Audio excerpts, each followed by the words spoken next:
Диконче.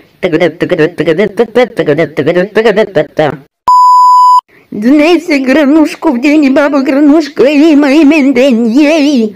Честит имен ден на теб, честит имен ден на теб, да си умряла и болна. Честит имен ден на теб. Заповядай, бабо, това е подаръка ми, чисто нова мечка, с която да спиш нощем.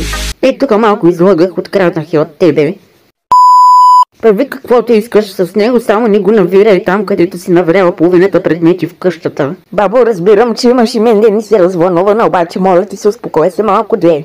Ето я гозбата, какво такова, за толкова ми стигнаха парите, които изкарах от стриптиза. Бабо, да имаш няколко думи, които да кажеш на мен и на твоите последователи. Искам да ви благодаря за почти 17 000 последователя. И също така ми се сере. Тези думи ме трогнаха.